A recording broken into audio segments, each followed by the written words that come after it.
excited today to have Jay-Ann Gilfoy with me. Jay-Ann, welcome. Thank you, Lawrie. Nice to see you. Can you talk a bit about your role and where you work and why the credit union system?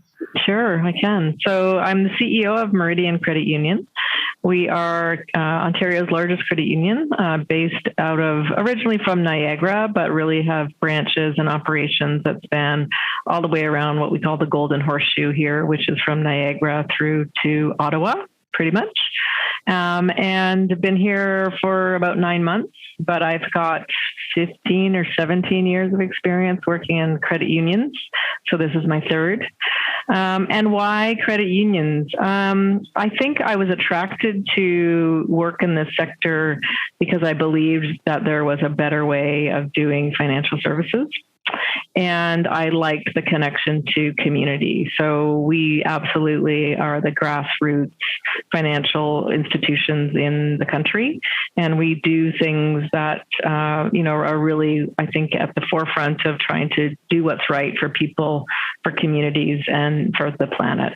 So I think it was the reason for being in the credit union system that got me attracted. And then Meridian, I think Ontario as a province has got quite a few credit unions, but they're not as well known as the ones in the West Coast in British Columbia, Alberta, probably through the prairies. And so the opportunity to really, be in the heart of where all the big banks are and try to help potential members and existing members really get the services that they need to change their lives. So just curious, picking up on that, when you think about Ontario and the fact that credit unions aren't as well known, is that because you have the presence of the banks and they've got head offices there? Yeah. I read a stat once where it said that 30% of the population of the Greater Toronto region has some sort of connection to a bank or all the banks. So either they're employed there or their family members are employed there. So I think that is one of the things that, is different. And then I think the other thing that's different is that a lot of the credit unions that became credit unions in Ontario came out of things like employee based credit unions. And so it doesn't have the same grassroots movement as some of the ones on the West Coast. Yeah. Okay. Yeah. That makes a lot of sense to me too. Yeah. Mm-hmm. When you think about, so your journey is a little different. I've seen a lot of CEOs of credit unions that come out of banks. They come with a finance background, and I don't believe that's the route you took. Can you talk about your route? Yeah. It's a windy route, really, but the first number of years in HR. So I started my career in HR at Rogers Telecommunications, and then moved through quite a few different organizations, leading HR for a gaming company in British Columbia, and then to the first credit union that I worked for. I started in HR, but always knew I had a desire to lead a business, or I think I was successful as an HR person because I thought about businesses and I was quite intrigued by the way businesses operated and strategy and making things happen and sales and all that kind of stuff. So I knew I wanted to go into that. I sort of fell into HR at the university like many people did. And it was a time when there wasn't a lot of job opportunities. And I thought I got to figure out something practical. But I always, liked everything else, right? So HR. And then I said yes to taking on a transformation project that was about technology. And so parlayed that and really, then spent a few years leading technology projects. And then from that to leading a business. So a very unorthodox way to the top of a financial institution, for sure. And did you find you butted up against any kind of prejudice might not be the right word, but were there sort of more barriers because you didn't quite fit the mold that had been there before with other credit union leaders? Absolutely. I think, I think as a woman, first of all, kind of in those earlier days of when there was lots of conversations about women getting to the executive table or being part of the decision making. My first, leader in HR, I was the only woman in the room. So I think there was lots of things around, barriers of being a woman. So I think that was the first thing to kind of overcome. And then I think, I remember people saying, well, you're from HR, right? What do you know? You're from HR. So there was sort of a prejudice and a perspective that because I was from HR, it meant I didn't understand what was going on in the business, right? So I think, and how I tackled that was, getting deep in the business, talking to employees, understanding what's going on in the business with our members, with things that are happening, and having a real curiosity about that, reading through the financial statements, looking at how we do things. So, I think that the thing that afforded me the opportunity to do that was actually because I was in HR and I had to cross every component of the business to learn about how to find the right people for them, how to help them get the performance that they needed, how to, drive their business results. But there was certainly a bias around you're the HR person, right? So, yeah. And when you look at your journey with the HR background, with also the different types of industries that you have worked in, not just credit unions, and even the looking at and running sort of the tech side of credit unions, how do those kind of, how do you sort of leverage those skills now? How do they help you now in being an effective CEO? Yeah, I think that that's a great question. I think that, I've seen a lot of things happen, right? Between, leading HR in organizations that wanted to be a best employer, as an example. So how do you create a culture that enables people to love what they do, love being there? So that is something a CEO must think about in today's world, particularly as we're thinking about, it's really hard to find great people. It's hard to keep great people. We knew the talent crunch was coming. It's now here, and everybody's fighting for retaining its talent. So I think understanding all of that. I think understanding from a technology perspective, you really get to know the operations of a financial institution from, all the way from what happens to the member, a customer in the front end, through to how do you process all the payments. So having that end-to-end enterprise understanding of how things operate, I think, has been really helpful. And I've been through, 2 downturns in the economy. I've been through, crisis around leadership that have happened. I've been through banking system outages. I've been through lots of things that happen. So just having the war wounds, for lack of a better word, of things that, I've learned along the way. And I think this, when you're running an organization at the CEO level, having had all those experiences may be different than if I had to just come up through the sales or the finance division. I think helps to understand what do I really need to be worried about, and where can I where do I put my energy and time in terms of what needs to happen inside the organization. Yeah. It seems like you're in the perfect spot. I think now for where, the people issues, having that background, having those war wounds, whatever you want to call them, of experiences. I want to touch a little bit on female. You're a female CEO. As I look around, more are coming. I think more need to aspire and be in these roles. And I also know that you have a female board chair. So I'm just curious about, what do you think, as women we bring that's different from men? Do you see that is there a difference between, say, a female ego? I don't want to put words in your mouth, and a male ego, but just how would you respond to that sort of women in leadership question, I guess? So I think that, I think I'm a leader who really likes to understand how everybody else is thinking and feeling about things, right? So I purposely go out and seek that out from the people who work with me, from the organization, from our members. So I gather information, and I then, make sure that all voices have been heard, and then we make a decision. The chair of our board is also a woman, and she's very much like that too. So she, as the chair, purposely makes sure that all voices get heard, so that there's diversity of thought, diversity of conversation, different points of view. You've kind of, looked at the problem from all kinds of different lenses. I think that's probably more of a female trait than it is a male trait in terms of how we think. So I think we think differently. I think we think about collaboration differently.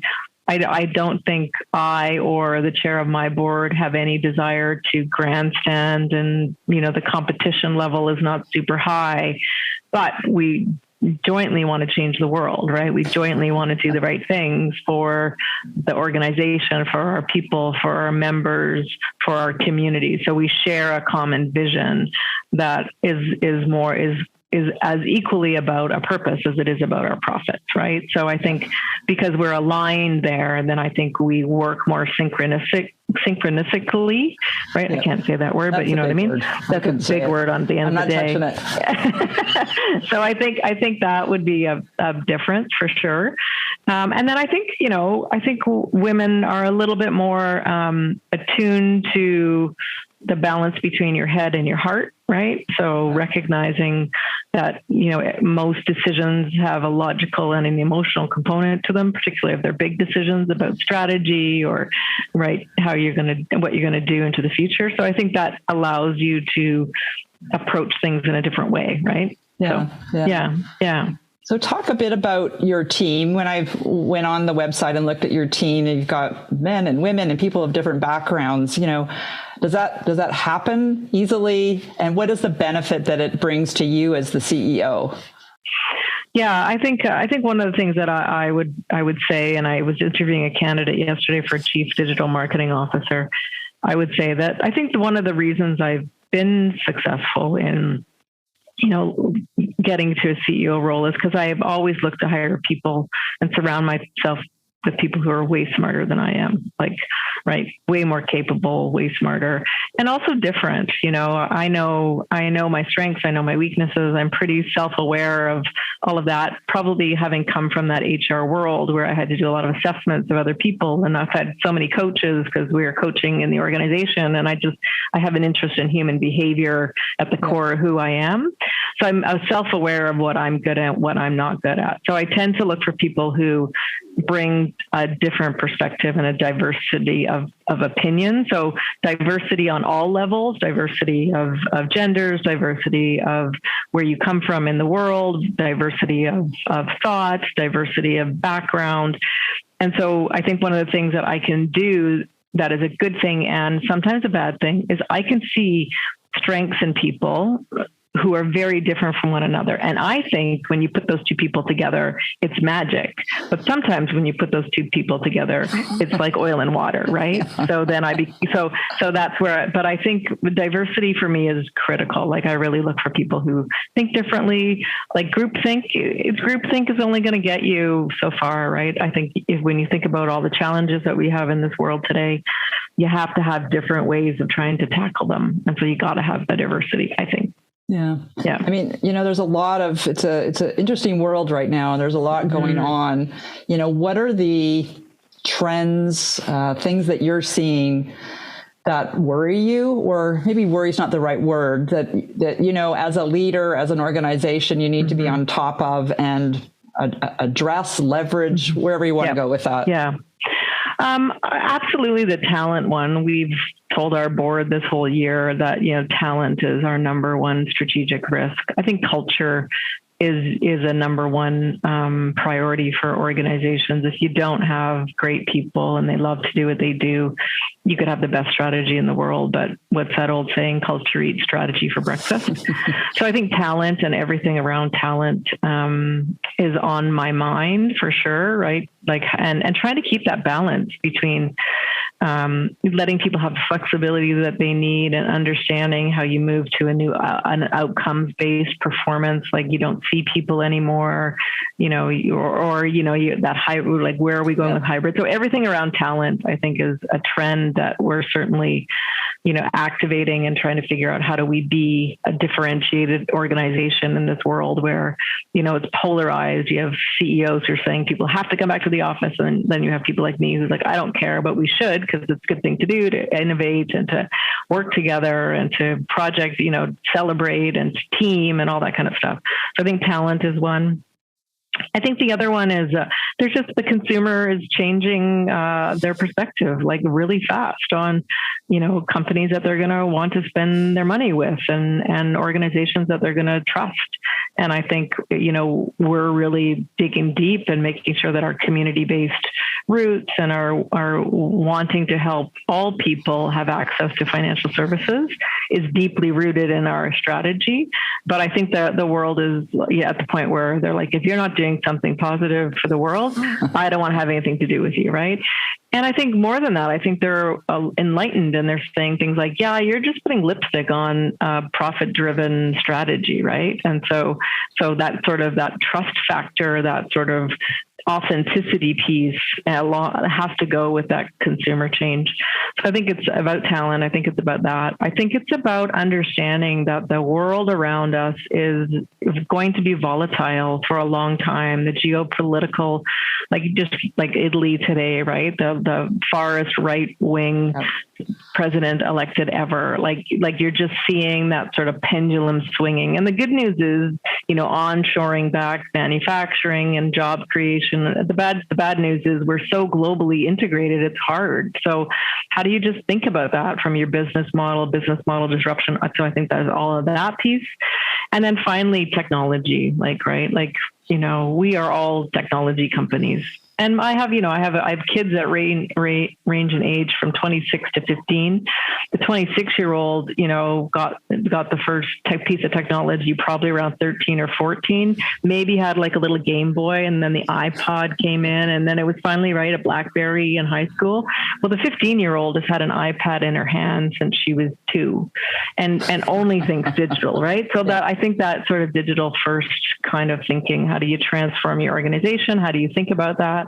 How do you make sure it's customer centered? So those would be the trends I think that I'm certainly thinking about as it relates to, What are you, what are you and what is Meridian doing around the flexible? Like, where have you found that balance between got to come in, got to stay home, I want to shift my hours? Like, where are you folks on that? We're watching it. So we're watching it. We're telling our employees that we want to deliver flexibility.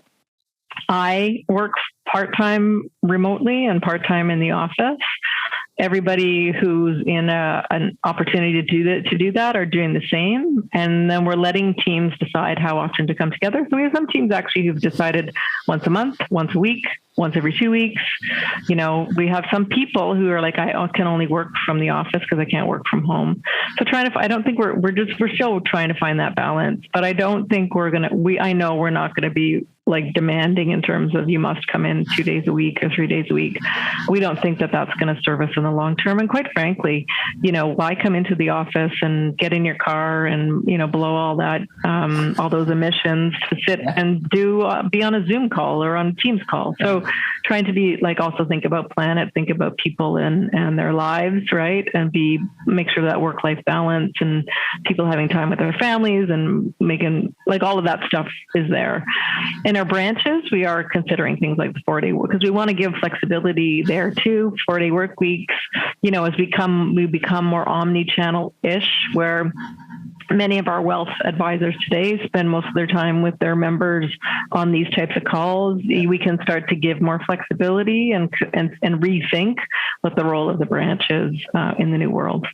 Mm-hmm. So a couple more questions, and I got a couple fun ones for you. The DEI, are you making some are you rolling out conscious programs there? What are you doing in that space? So inside the organization, we've stood up a team that does DEIB. We add the B for belonging because we think the ultimate thing around inclusivity is you feel like you belong, like you're now part of the group, right? Part of the gang. So we call it DEIB, and so we've stood up a group to do that. We've started down the path. We've set up a bunch of employee resource groups that are guiding us, right? One around the BIPOC community, one around Indigenous, one around LGBTQ plus two-spirited, one around women. And so we're active in that. We've done some training, everything from, we're doing a program through the University of First Nations University out in British Columbia on reconciliation. We've done unconscious bias training. So we're continuing with the learning inside the organization. And then part of our strategy will be to integrate, making sure that we are doing all the right things and have the right practices and policies for anybody who's looking for financial services. So looking at our credit policies, looking at our account opening procedures, looking at how we make sure out in our branches and whether our members want to talk to us on technology or through the phones, that we're focusing on having that their experience is they're feeling equally treated to others. So yeah, that's impressive. Inside the organization and outside. Yeah, that's a lot of work, but well worth it. So congratulations on that. And our stats are, I think, about 80% of our workforce.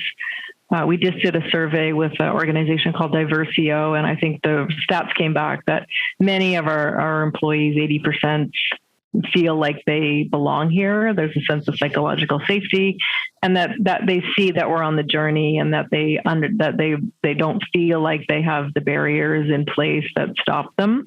But there's so much more work to do, like, getting rid of names on resumes, like simple stuff like that, right? Yeah. Obfuscating all of the data so that you really are, hiring the best person, making sure that promotions are similar, that, performance data looks, so we've got a ways to go, but I think we're putting in all the basic foundations that make sense to me. Yeah, that's excellent. So my last business related questions, then we'll get to fun.